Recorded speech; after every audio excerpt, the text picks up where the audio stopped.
The universe, Ilara Vance believed, whispered its secrets in the language of light. For 5 years, she had been its most devoted student, hunched over spectral data from the Cepheus constellation, convinced she was on the verge of a translation. Her world was the quiet hum of the university's observatory, the scent of ozone from the aging equipment, and the paternal, encouraging presence of her mentor, Dr. Alastair Finch. Finch was a titan in the field of astrophysics, a man whose name was synonymous with groundbreaking research. He had taken Ilara under his wing, captivated by the ferocious intellect burning behind her quiet demeanor. Her doctoral thesis was not just promising, it was revolutionary. She had developed a theoretical model, a complex algorithmic filter she called the Vance inversion, which could isolate and interpret non-terrestrial atmospheric compositions from the faint, filtered light of distant exoplanets. It was, in essence, a Rosetta Stone for finding biosignatures, the chemical fingerprints of life. The night she finally cracked it, the observatory was silent save for the whirring of a cooling fan. The data from Kepler 186f, a planet long considered a potential candidate for life, streamed through her new algorithm. For hours there was nothing but noise. Then a single, elegant spike appeared on her screen. A coherent signal, impossibly clear, indicating a concentration of methane and oxygen in a ratio that defied all known abiotic processes. It was the whisper she had been waiting for, a shout across 500 light-years. Life. Tears streamed down her face as she called Finch, her voice trembling. "I found it, Alastair. Found it. The Vance inversion. It works." He arrived within the hour, his usual tweed jacket thrown haphazardly over a rumpled shirt. He looked at the data, his eyes widening. He placed a hand on her shoulder, a rare gesture of familiarity. "My dear Ilara," he breathed, his voice thick with awe. "You've done it. You've truly done it. This will change everything." He insisted they follow protocol. The data needed to be triple-checked, the paper meticulously prepared. "Let me handle the submission to nature," he said, his smile avuncular and reassuring. "We'll be co-authors, of course, but the world needs to hear about this from a seasoned voice.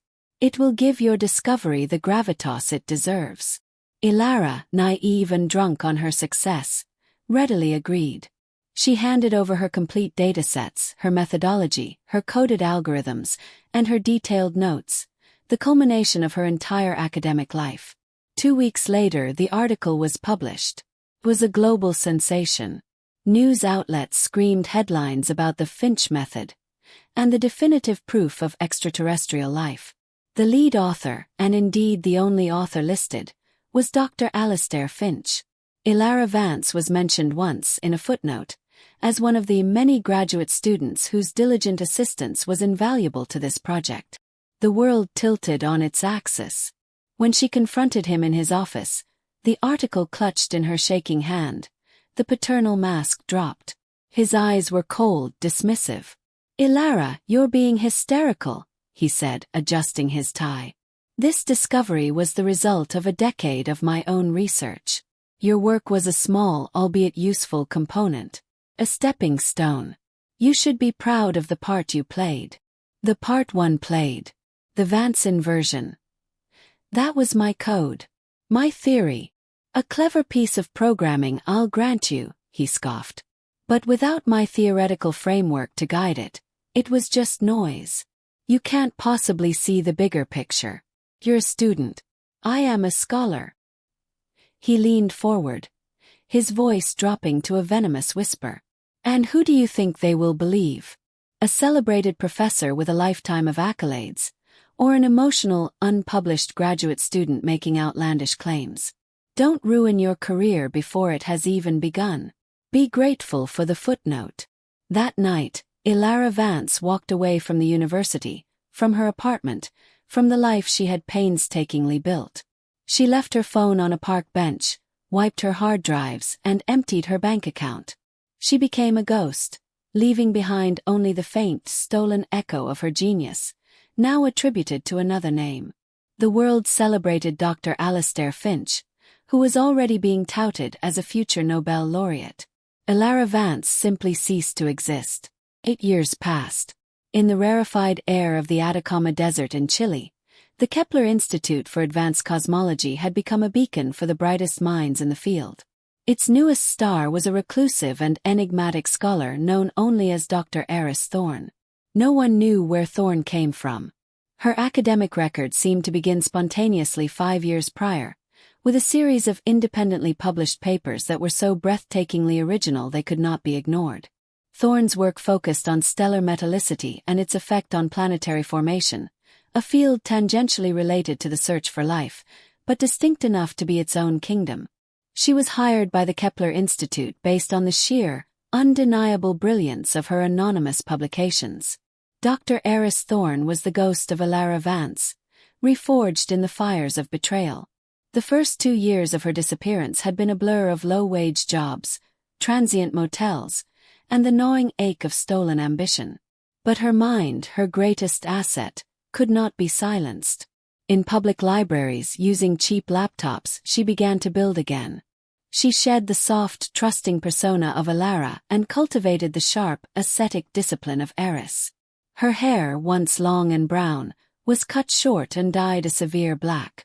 She wore sharp, tailored suits and spoke with a clipped, precise cadence. AITA was the hopeful student. Eris was the unforgiving master. She had watched from the shadows as Finch's career ascended to stratospheric heights. He had written books, given TED Talks, advised governments.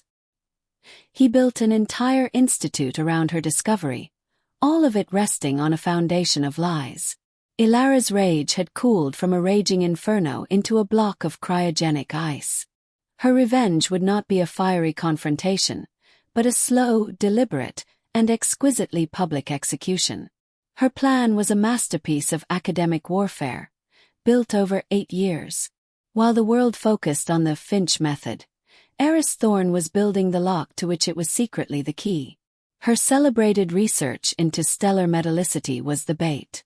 She published a paper on what she called redshift contamination, a subtle form of data corruption in old spectroscopic readings caused by trace heavy metals in a star's corona. It was a minor, almost pedantic discovery on its own, but her paper hinted that applying her correction algorithm, the Thorne filter, to old exoplanetary data could yield more accurate atmospheric results. It was an open invitation. She was dangling a new tool in front of the entire astrophysics community. A tool that could refine existing discoveries. A tool that could, for instance, be applied to the famous Kepler 186f data. Finch, whose ego had swollen to the size of a gas giant, could not resist. To be seen validating his own Nobel-worthy discovery with the latest cutting-edge technique would only cement his legacy. His institute publicly announced that Dr. Finch would be applying the Thorne filter to his original 2017 data, with the results to be presented as the keynote address at the upcoming World Astronomy Symposium in Geneva. Eris Thorne, as the creator of the filter, was naturally invited to present her own research. She accepted. The trap was set. The Geneva Conference Hall was a cathedral of science. 1,000 of the world's best astronomers, physicists, and cosmologists filled the tiered seating. Dr. Alastair Finch was at the center of it all, soaking in the adulation. He was grayer now, more distinguished, but the same smug self-assurance radiated from him. He spotted Dr. Thorne across the room, a stark androgynous figure in a charcoal suit, and gave her a magnanimous nod, the king acknowledging a promising courtier. He had no idea he was looking at the ghost of the woman whose life he had destroyed. Eris delivered her presentation on redshift contamination with cold, unassailable logic. The audience was rapt. Her work was dense, brilliant, and impeccably researched. She concluded by showing a simulation of her Thorne filter cleaning up noisy data, turning a chaotic mess of light waves into a clean, readable spectrum. Then, with a flicker of a smile, she said, "I very much look forward to Dr. Finch's keynote, where we will see this theoretical application put to a historic test." The next day, Finch took the stage to thunderous applause. He was a master showman, weaving a grand narrative of human curiosity and the lonely search for meaning among the stars.